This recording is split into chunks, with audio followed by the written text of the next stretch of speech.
Hello everyone. So today's date is 27th of June 2022, and today we are going to discuss about IOC and DI, which is inversion of control and dependency injection in Spring Boot or in Java. So let's start. Firstly, we'll see what is why do we need Spring Boot in specifically in Java programming language. So we know that Java has most popular edition, which is Enterprise Edition, and it is used to create the web applications or enterprise applications for the users. So as we know, these applications basically are created for the number of users. So they are complex one. They have a number of classes, number of objects there. So the complexity of the whole project or the whole application will be obviously more, right? So let's say we have there are a number of layers in any project or any enterprise project, which is user level or service level, or the main or basically three levels: the UI side level, the control side level, and database side level, right? So before using Spring or Spring Boot in Java programming language, all these layers are tightly coupled with each other, right, or tightly dependent on each other. So Spring comes in a picture, and Spring is nothing but it basically separates these layers between each other, so that they will ensure that they are not dependent on each other. So this is what a Spring used for. So Spring has a number of features in it. Spring is basically a framework which is used to easily develop the application or enterprise application. So Spring do ensures the developer that don't basically the developer don't you just focus on the business logic or just focus on the coding. Other works such as creating the objects, then about another configuration related data. All of these normal functionalities will take care about Spring Boot. So Spring Boot does the number of operations by its own. The very much important operation of it is that creating the objects whenever needed by the developer, right? So means whenever we need any object of any class, usually we create it using a new keyword, right? So it is a Spring Boot is there. When a Spring Boot is there, it creates the objects by itself and then give us whenever required. So for creating the objects, there are these terms included when DI and IOC, a dependency injection and inversion of control. So let's understand it in a proper way. We'll go for first for dependency injection. In software engineering, a DI or dependency injection is nothing but one object will dependent on another object or will allow its access to another object. This is what a dependency injection is. It's not a proper understanding. Let's go in a detail. Let's understand before moving to the programming or before moving to the coding. Let's see what is a dependency is. So let's say we are, as a human being, we are too much relies on our mobile, right? So basically we said that we are dependent on mobile. So this is what a dependency is. So if you think about class or any project, there are number of classes, number of objects, number of methods also.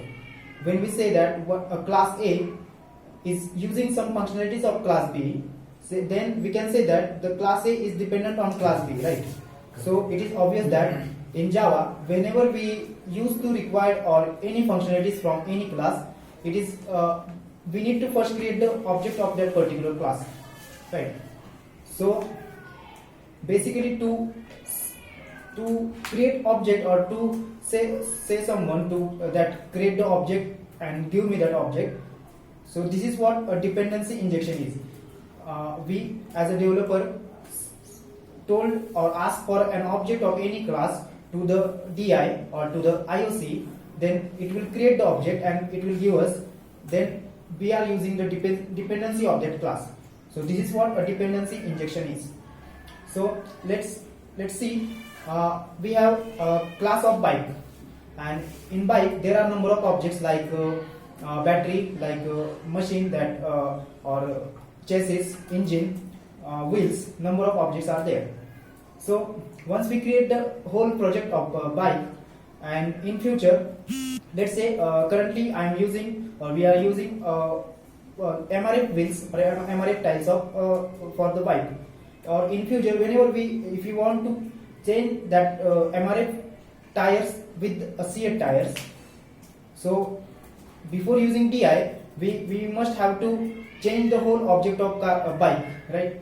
So if you are using DI there, so dependency injection will change the MRF tire object with the CA tire object in the runtime. So this the most important feature of DI, that it will change the objects at runtime rather than compile time. So dependency injection, consider it as basically a middleman which ensure that if any objects are changed in the future, it will not directly affect the class. It will take care of that objects and will give the change in object to the particular class. This is how DI works. So now let's see how what are the main benefits of DI. Dependency injection or DI basically creates the class. It will take care of the whole project and whole classes, so that any object cannot affect the class whenever it changes. And it will also check or also give the proper or appropriate objects to the appropriate classes. So how DI will work? So basically behind DI there is a container, which is an inversion of controller or inversion of control container in Spring Boot. Spring Boot has come up with a lot of basic or sub frameworks like Spring AOP, Spring ORM, Spring Web MVC, and lot of that. Remember that Spring has basically a container or two containers, which we can call it as an IOC, inversion of control. Inversion of control simply means that we are, as a developer, we are giving a control to Spring to create some object or to have some another controls. So this is what inversion of control.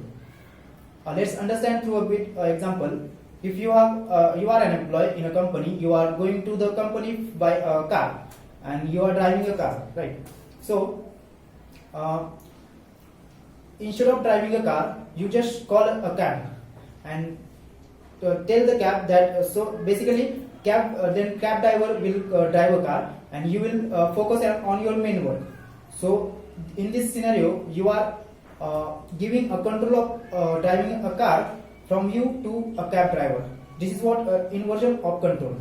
So in a same way, in a project, a number of controls are given to the Spring Boot or to the IOC.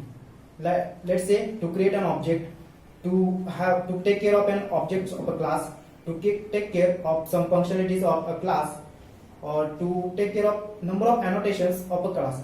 These are what some controls which are given to the Spring. So in this way a container works.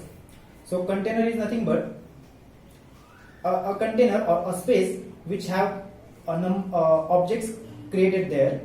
So there are basically two containers in Spring. The first one is bin factory container and second one is application context container. So a container can create an object, create an instance of an object. It can manipulate object, it can assemble that object, and it will take care of the whole lifetime of the object from the creation of the object till the destruction of it. So, and it will does this with the use of or implementation of DI. Now let's see what are bin factory container and application context container. These are two containers, or we can say that as an interfaces which are available in a bin factory, which is available in org.springframework.bin factory, and when the application contours also available in org.springfactory.application.context. So bin factory, we in Spring we call an object as a bin also. It is termed as a bin. So bin factory is simply as an interface which does some basics operations like instantiating an object, manipulating that objects. It uses some XML files which have some data or data from the files which basically containers uses XML files, Java code, Java annotations for taking care of all the objects in a project. So this is what a Spring bin factory is, or a bin factory container is. The second one is application context container. Application context container is basically created on the top of bin factory. It is basically an advance of a bin factory. If we talk that bin factory uses some basics functions, have some basics works there. So application context have the extra functionality above the bin factory. Basically to for a message source, it will create a message source. It will take care of extra functionalities like giving or propagation of string context, and a number of functions are there. So this is how Spring IOC and DI work in a project.